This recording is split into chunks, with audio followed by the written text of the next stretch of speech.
Namaste and welcome to AstroYogaShala.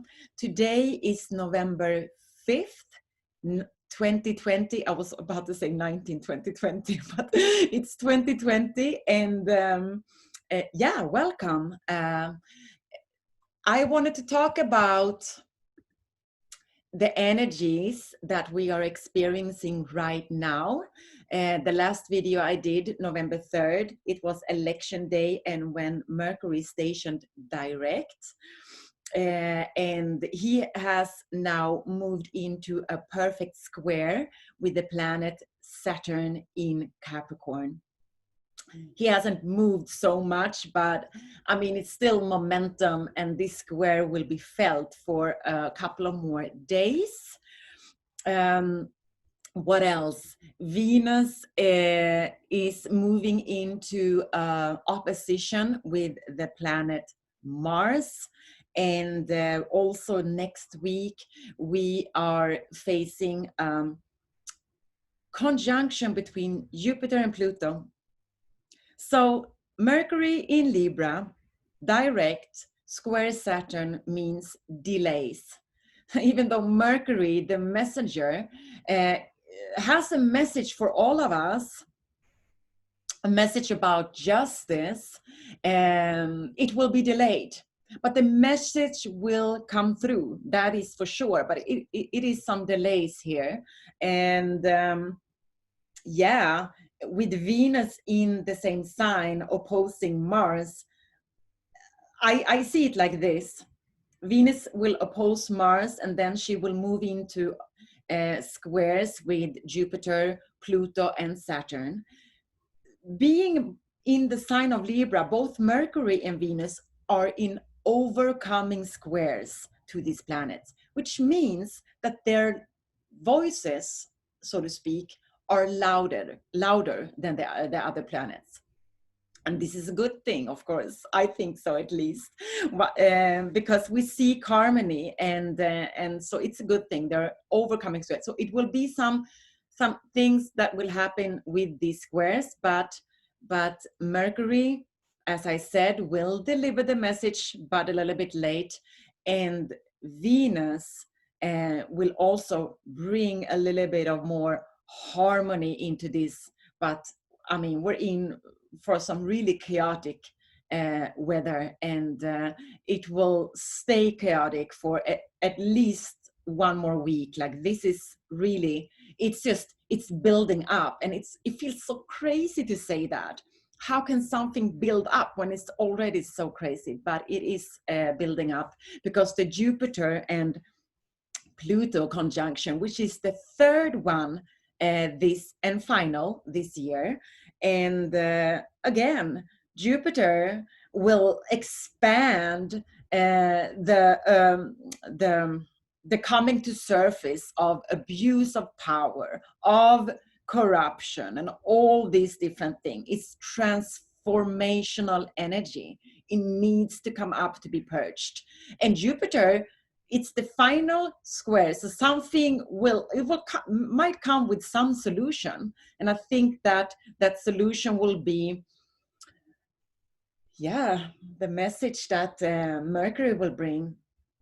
It's a lot of loud voices out right now, a lot of conflicting energies, and it's as an astrologer, it's so much to look at, so it's quite overwhelming in a sense. I want to speak about actually the energies that we have inside of us, because right now there's so much focus on what's going on outside, and we should be focused a little bit on that. We can't close our eyes. It's too much going on, but we need to also be aware on how we take care of this energy that is coming, and also be aware that we have energies within us and we are in control over those energies. We cannot control the things that we see outside, but we do have control over the things, the energies, the feelings that we have inside. And we have an energy body. I mean, we have many different kinds of bodies. I'm not going to go into that right now. I will try to make videos on that, but we have many different bodies, and we have like an energy body system inside of us, where we have like a kind of like a circulatory system consisted of life energy, our life force, our prana, our chi, which lives in like 72,000 tubes inside of us. And these tubes are interrelated and connecting through chakras. And I mean, we have 88,000 chakras in our bodies. It's a lot of chakras. I mean, small ones and bigger ones.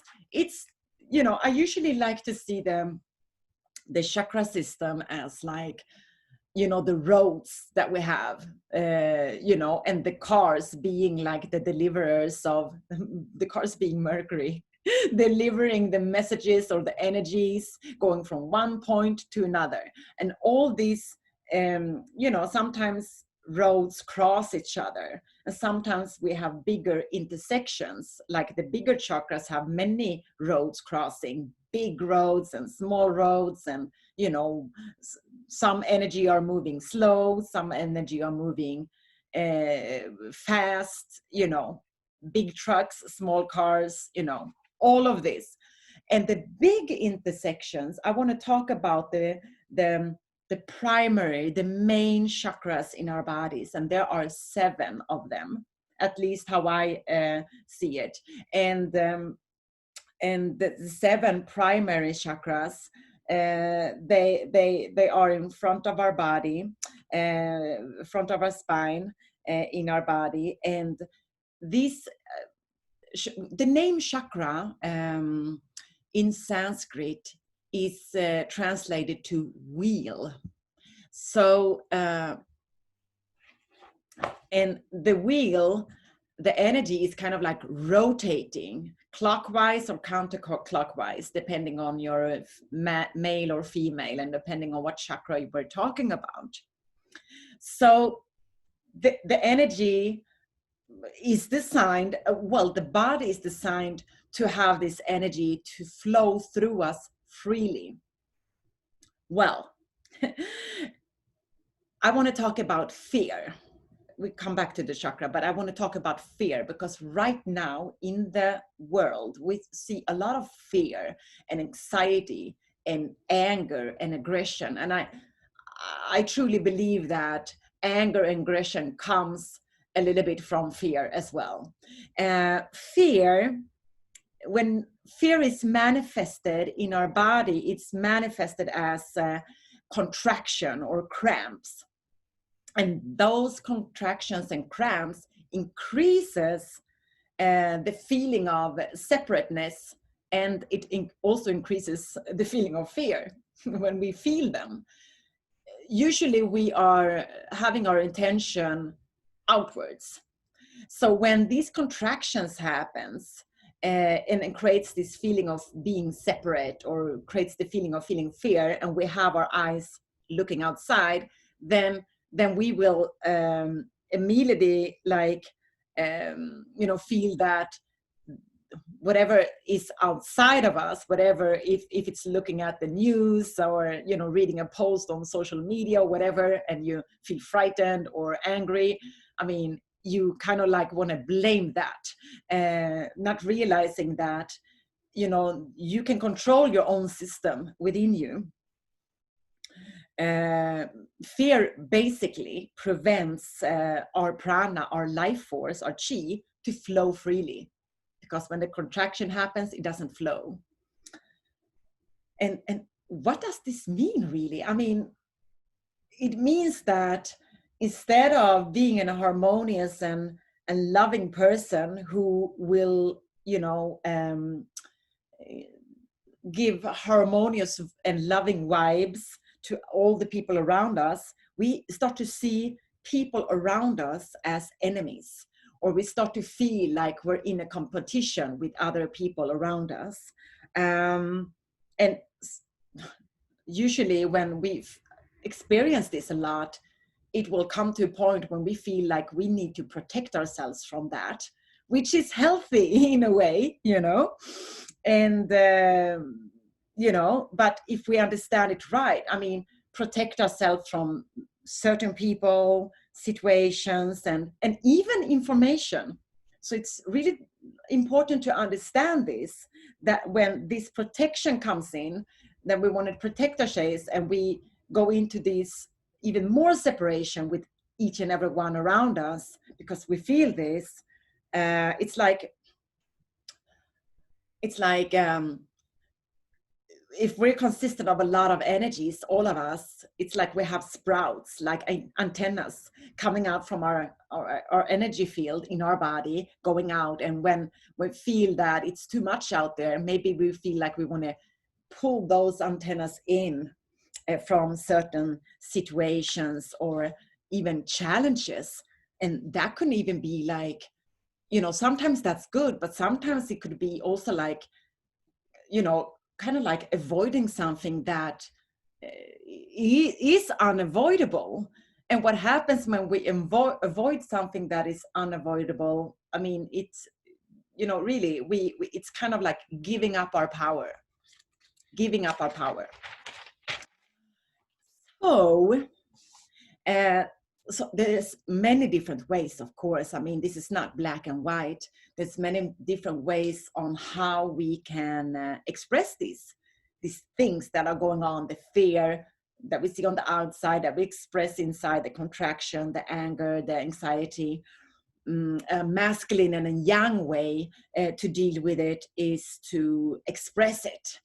And I'm thinking about Mars, for example. He's a planet that will like help us to express things. And Mars in his home sign and very close to the planet right now, we can feel that energy is like in our face. There's a lot of expression of like kind of like anger and violence, like it's in our face, like, oh my gosh, we can't really like try to look another way, but it's everywhere, really, like this male expression of like, really expressing fear violently. And I mean, there will be other expressions of like Saturn, for example, to, the limitations, having the big no, like, no, you can't do that. You're not free to do this. No, lockdowns and regulations and rules in our faces, so to speak. That's a very masculine energy. Feminine expression of this, a yin energy might be more of the receptive one, which will mean that maybe we're not expressing, maybe we're holding back from expressing, just receiving everything and being so overwhelmed and not like finding that Mars expression. And you have to understand that it's really important to understand that both the masculine and the feminine, and I mean the yin and yang, is within each and every one of us. And it's some persons have more yin, some persons have more yang. It doesn't matter, but we all have it inside of us, and we can work with that to find like a balance, to find a healthy expression of both yin and yang within us. So that we are able to speak up when it's needed. We don't have to do it forcefully. We can also be, as we speak up, be receptive of what the other person is saying back to us. So we have this mutual exchange. And also, each and every chakra within each and every one of us is how can I say, different, because it's every chakra within you is your storehouse for your own personal experiences. And not only personal experiences, also collective experiences. Also, this is our ancestral experiences as well. I mean, it's a storehouse of the human experiences. And so it's different for each and every one of us, because we grew up in different environments, in different cultures, and we had different experiences, our parents had different experiences, and whatever we have in our DNA, that's what we came in here with. And but if we look back into the human history, it doesn't matter if, like for me, I'm in Sweden, but I also have ancestry from South America.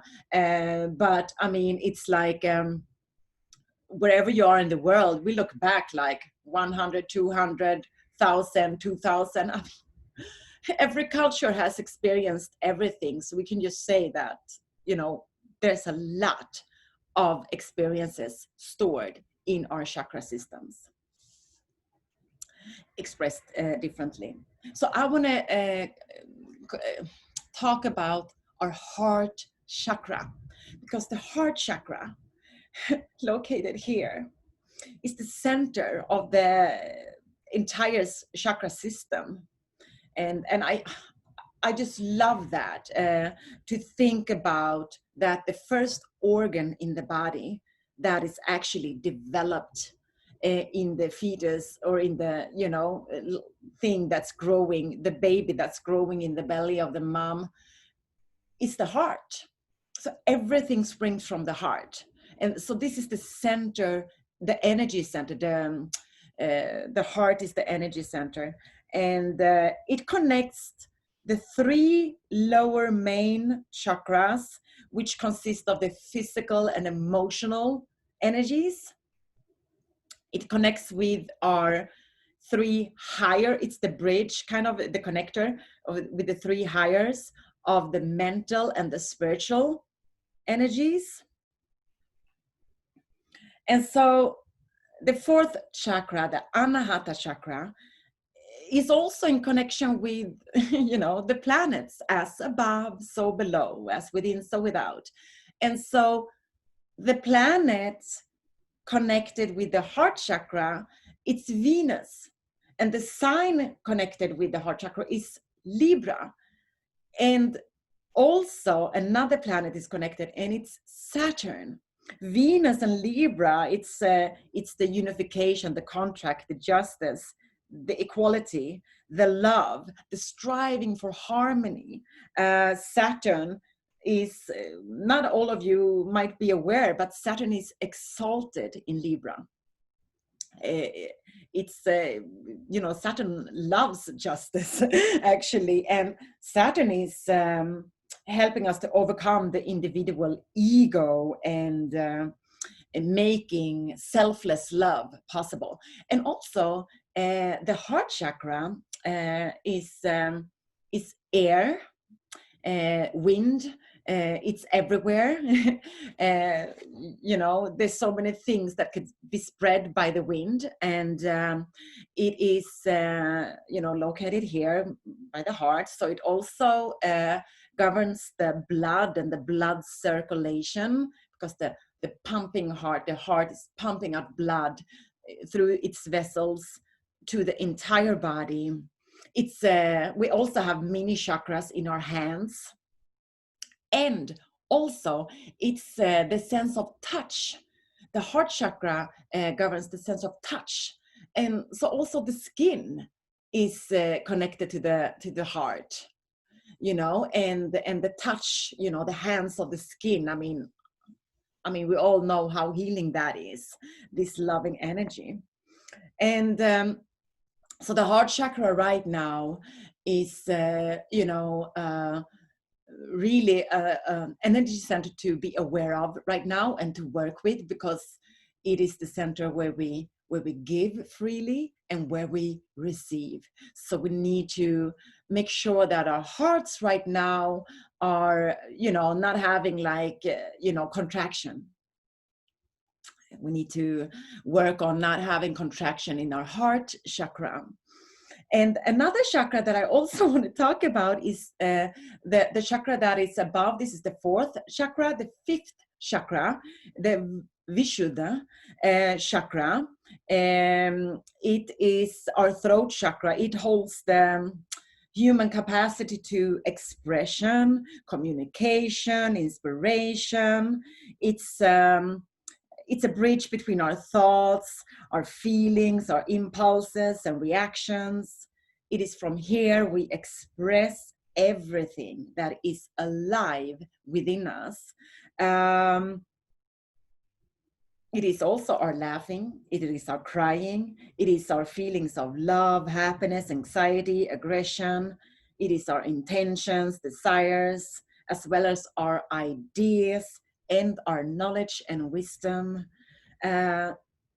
Gemini, the sign of Gemini, the Aries sign of Gemini, and Mercury is connected to this chakra, which is like Mercury is the interchange of knowledge and experience and communication. And also Mars is connected to this. It is the active self-expression. I mean, and you have to also realize that when I'm talking about the throat chakra, I mean, it's also in connection with all the other chakras at the same time. So, I mean, you can't have one without the other. This is just small pieces of the whole that I'm talking about right now. It's important to understand. It's like, yeah, I have a very expressive throat chakra, but I mean, if you don't, your solar plexus is jammed up, it won't, because Mars is also there, your self-expression, how you see yourself and others. So you need balance in all of it. But it's also, the throat chakra is also in connection with Taurus and Venus. And Taurus is like the earthy side of Venus. Venus in Libra is the more airy one. And, you know, form and space, it's a feeling of form and space. Aquarius and actually Uranus is also connected to this center, because it's the divine inspiration, the conveying of knowledge and higher wisdom, independence. So these are things that are, you know, I can see right now, I can feel right now that there are a lot of contractions and a lot of things happening. And when these chakras don't work well, it will express itself in, you know, various forms. And we can see that right now. It's not very balanced where we are right now. I'm going to pick up something here because hang on, I'm going to take a sip of drink as well. Talk about this expression. Hang on.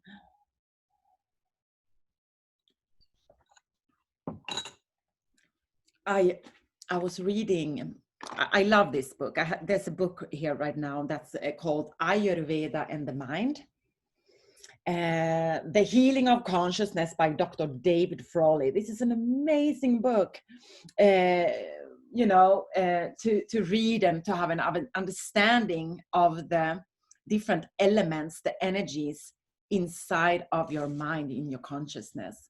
I mean, really, I mean, we put so much effort in trying to understand the world outside of us, but none of it is actually can make any sense unless we understand our intellect and how our mind works, how the energies inside of us works. I come from a yogic tradition. I've been studying yoga and the mind for over 20 years, and the astrology came later for me. The sciences of the inside came first, and for me it's a deepening of my practice to actually study astrology as well. But I wouldn't be able to practice only one of them, and I'm so happy to have this yogic knowledge to be able to understand and also bring to use the energies that we are experiencing from outside, from above. I wanted to talk about, because we have elements inside of us, and Ayurveda is such a great science, really amazing science. And I mean, I'm going to make this really, really simple right now because I don't want to make too long videos. We all are so busy and too much in front of the computer. But I want to talk about the main things and the main elements in Ayurveda, and the profiles that we can say. I mean, we have 3 different kinds. We have Vata, we have Pitta, and we have Kapha. And there's so much on Ayurveda that you can read. This book is great, by the way. I'm just going to read from it because I didn't have time to prepare myself so much. So, but I want to talk about, it's really important to understand that you have all of these 3 different kinds of energies inside of you, all of them. But you might have more of one of the other. You can have many different combinations, but do not forget that you have all of them. And I think it's really important to understand. I'm going to read a little bit about each and every one of them, okay? I'm going to start with Vata. And this is, you know, when you hear this, you kind of understand, okay, if I would, put all the population into 3 groups, yeah, it kind of makes sense. But, you can't do it unless you understand that you have all the energies inside of yourself. And I'm going to speak a little bit about when it's unbalanced. So the Vata energy, or the persons who are expressing Vata, Vata types are nervous, anxious, or afraid. They're often worried, upset, or distracted, even if there's no real problems in their lives. They may be hesitant and insecure, which they may exhibit by moving around or fidgeting. Under the influence of air or wind, they find it difficult to settle down or be at ease. They have many doubts about themselves and their ability to get well, or about any treatment or help that is available to them. Sometimes they are over enthusiastic and excited when starting therapy or healing. But this seldom lasts and may be followed by a quickly quitting or getting frustrated. They expect too much and want immediate results. They may look to a healer. They may look to a healer and wanting them to heal them magically. And when this does not occur, they get disappointed or seek to change. They are often ungrounded and hard to pin down. They have to become realistic about their condition and the effort required to correct it. They must come back to earth about themselves and their behavior. I'll go on with Pitta. Pitta types think that they already know who they are and what they are doing. If they have problems, they usually have someone or something to blame or attribute their problems to, not being able to achieve their goals. They are most disturbed by conflict with other people, which they often exaggerate or exacerbate. The drama of interpersonal struggle colors their minds and emotions. These conflicts can be internalized and the result in self-conflict. Pitta types are prone to be at war with themselves and easily internalize external conflicts. Having a fiery nature, they tend to be aggressive, critical, sometimes contentious, and can be very destructive. Excuse my English. Sometimes I just don't speak clearly. They may question the qualifications of their therapist or leader. They are most likely of the different types to tell the leader that he or she what they should do for them.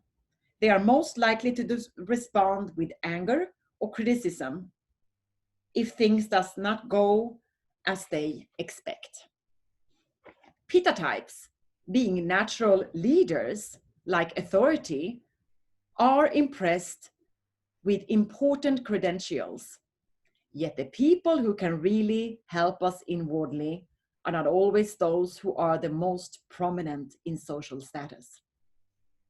To find real help, Pitta types need to be more receptive, or they can get trapped in their own judgments, which have caused their problems in the first place. They should not look to those who can impress or dominate them, but to those who can help them in a kind but firm manner, and who do not get drawn into their competitive dramas. We continue with the third time. There's more to read about it, but I'm going to make it as short as possible. Kapha.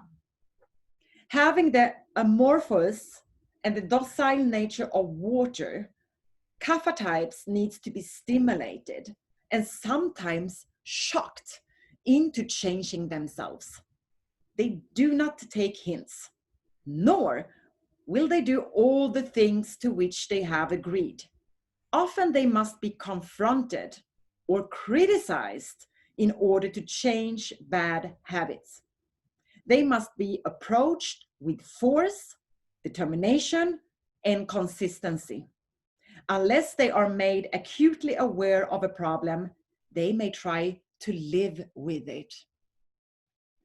It is not enough if one explains their problem to them and how to rectify it. They need an additional outside push, which may require regular repetition. A firm warning may be necessary to make them take the heed of what they are doing. They must be made to see vividly the negative effects of their wrong lifestyles.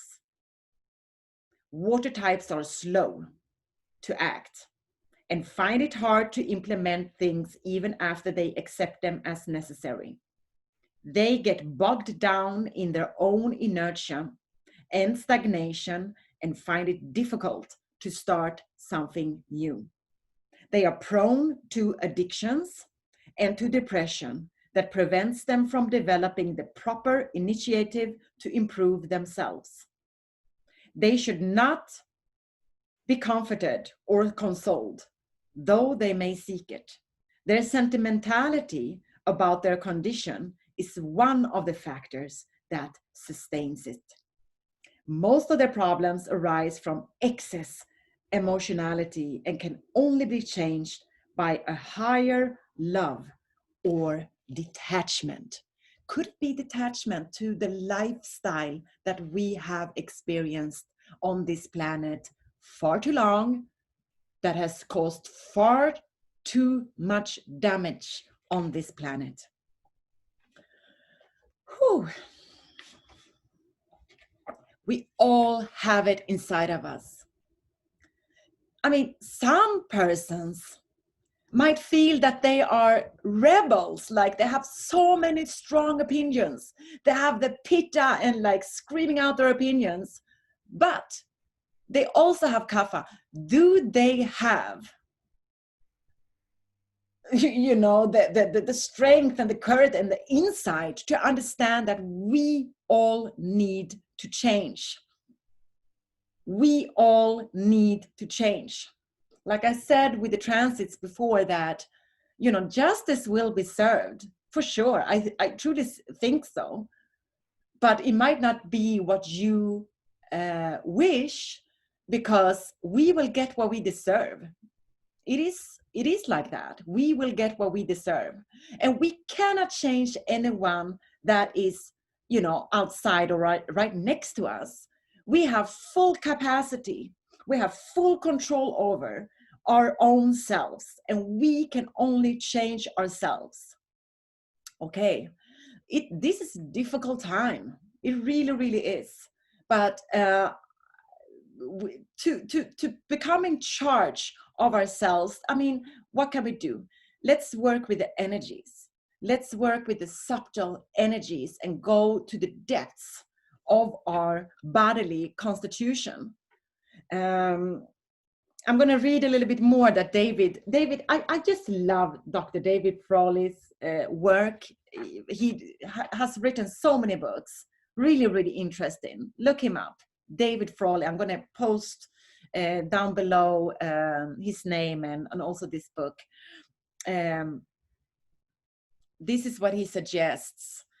I mean, to reduce the unbalanced impact of the doshas. Vata reducing impressions. And this is so simple things. I mean, this is simple.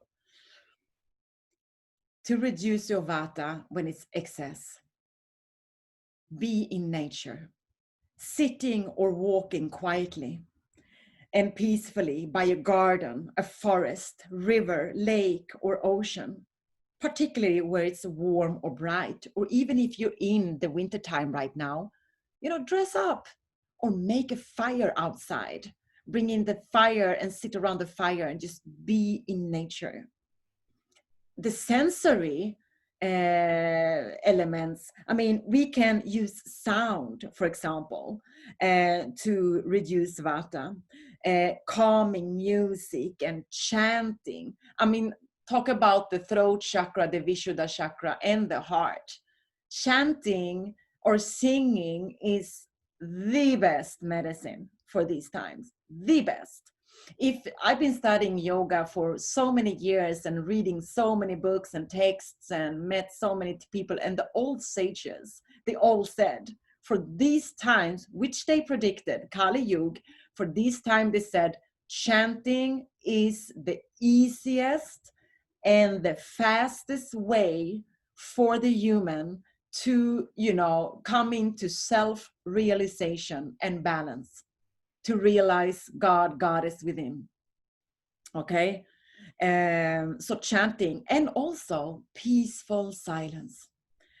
Touch, gentle and warming touch of massage using warm oils like sesame or almond or any kind of oil that you have around. Make it organic. I mean, every day, every morning, I do an oil massage. I've been doing it for so many years because I have a lot of air. I have a lot of wind, vata, in my constitution. That's why sometimes I speak and my words like stumble upon each other when I get excited.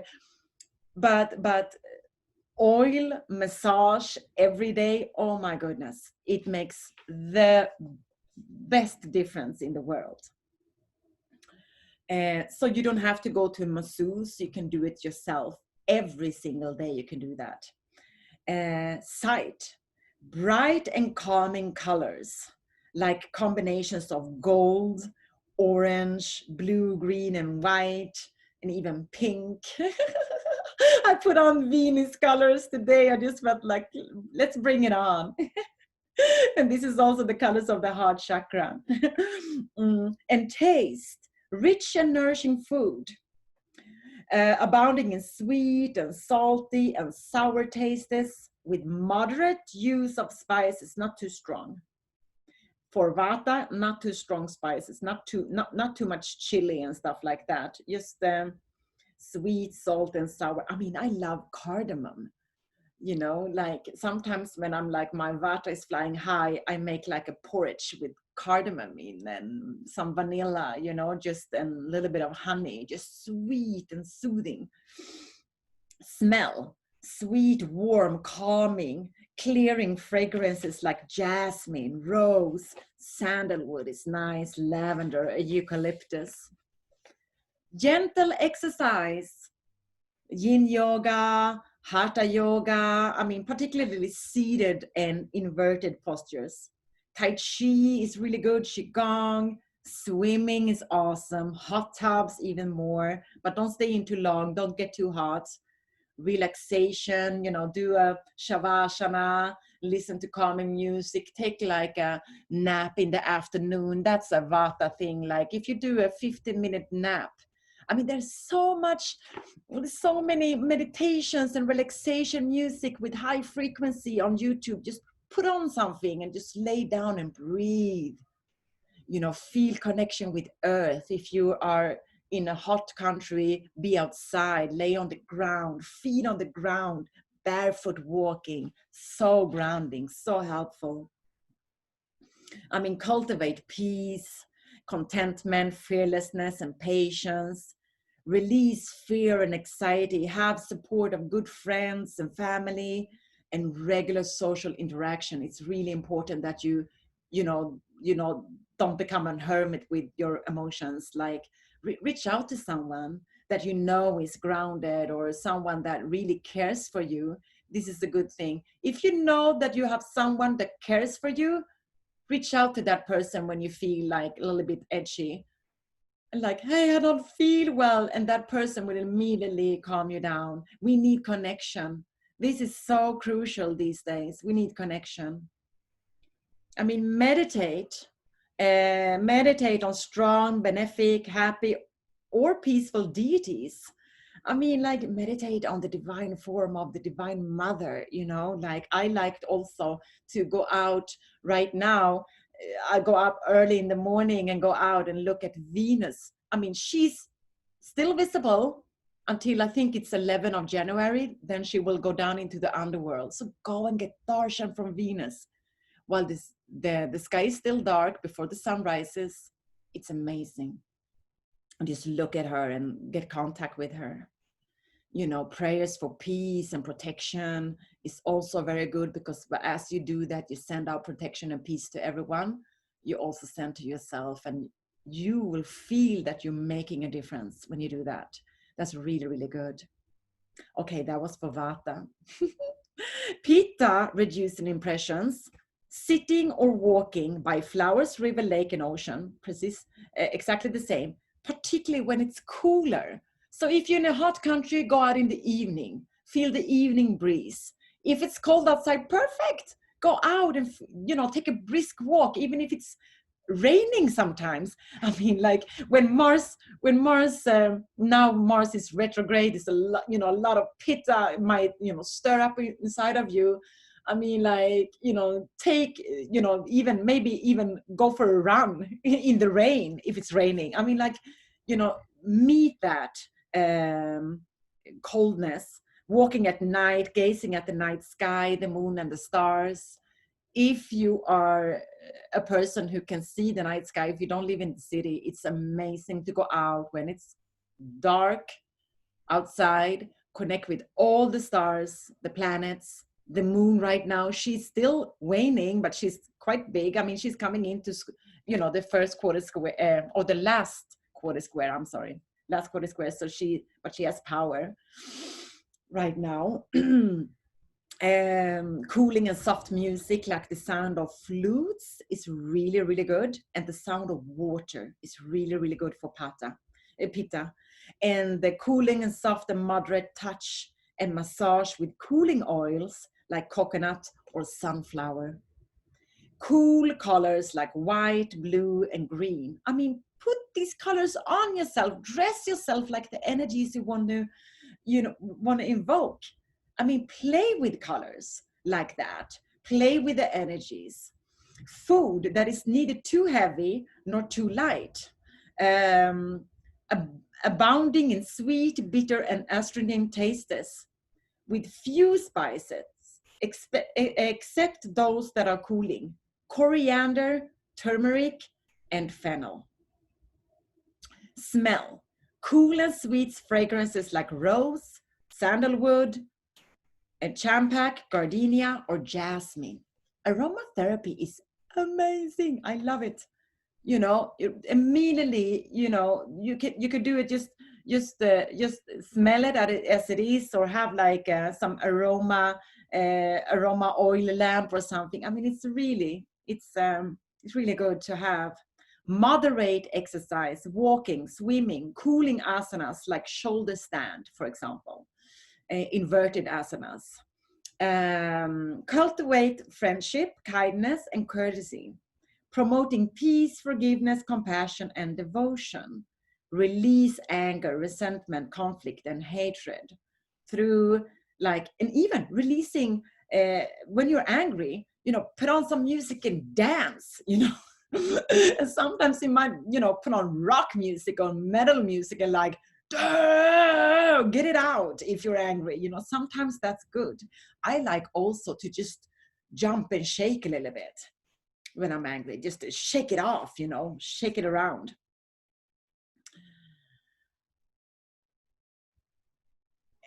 Meditation on benefic and peaceful deities like Shiva in his peaceful form, not Shiva dancing.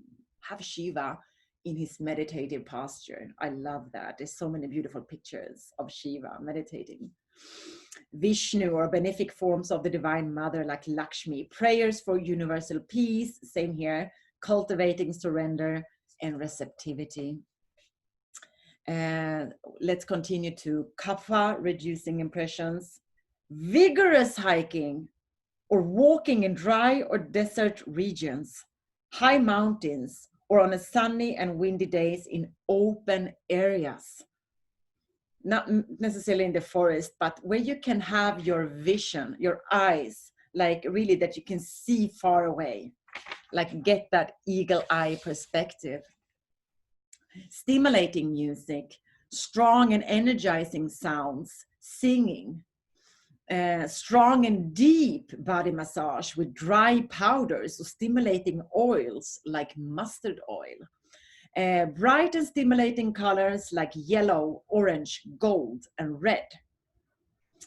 A light diet, emphasizing pungent, bitter, and astringent tastes with liberal use of spices.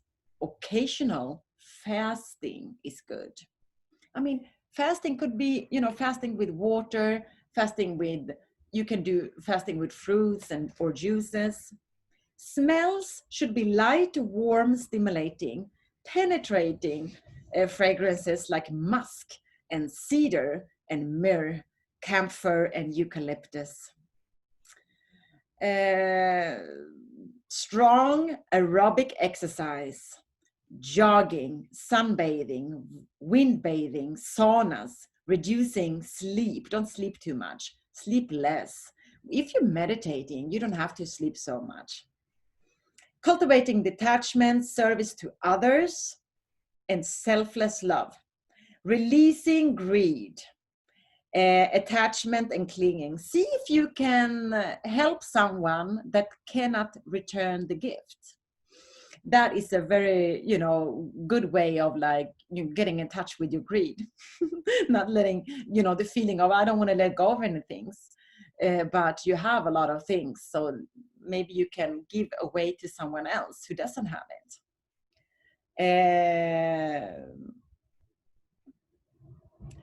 Meditation on active and wrathful deities, including strong forms of Divine Mother, like Kali.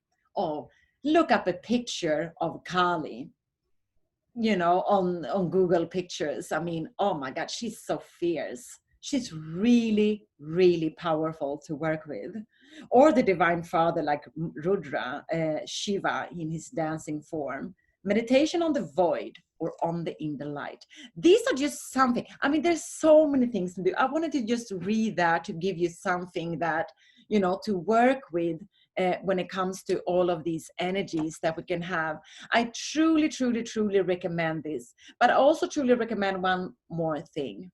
And that is to work with pranayama. Like I told you, prana is the vital life force. Yama means control. And let's take control over what we can control over. Let's take control over our life force and work with pranayama. There's so much pranayama exercises to do. One of my favorites, which is actually working on all of the chakras, but it's also working with the right and left hemispheres of our brain, and it's called analoma viloma. It is a very simple exercise that will balance out the energy system in your body. I will post a video link down below where I previously, long time ago, recorded this pranayama, analoma viloma, and you can watch that there. It's only for a couple of minutes for you to get the whole of the practice. And I really, really wish, and when it was my intention that I hope that this video was helpful in any kind of way. And please, if you have any questions, if you want to, comment on anything that I have spoken to, or, asking for more information or ask me any questions, please comment down below this video. I mean, it's awesome. We can have contact here on this channel. So please comment on this video. Write how you're feeling. Maybe you have some tips on how to balance these energies for others to use, and share this video with anyone. Please like it and subscribe to the channel. I am actually right now dedicated, I'm devoted to be at service right now and to post as many videos as I can. And I do coaching. I'm a spiritual midwife. I'm a doula, and I'm also an astrologer. And if you would like to know how these energies of the cosmos is affecting you personally, you can contact me for a reading. I will also write down in the description my email address. Now I have spoken a long time, but and you can write me there. Until the end of the year, I will do readings. It could be your soul's purpose. It could be your personal signature for $55 or 55 euros. Or if you're in Sweden, 555 Swedish crowns. Woohoo! Until the end of the year. So make sure, if you want to know about your personal horoscope, to write me. And I wish you a beautiful, beautiful week. I know it's intense. Let's work with really to balance our energies and to spread love and light in the world. May all beings be happy. May all beings be peaceful, and may all beings be released from all the suffering, fear, and anxiety. I wish you all the best. Thank you so much for me. Namaste.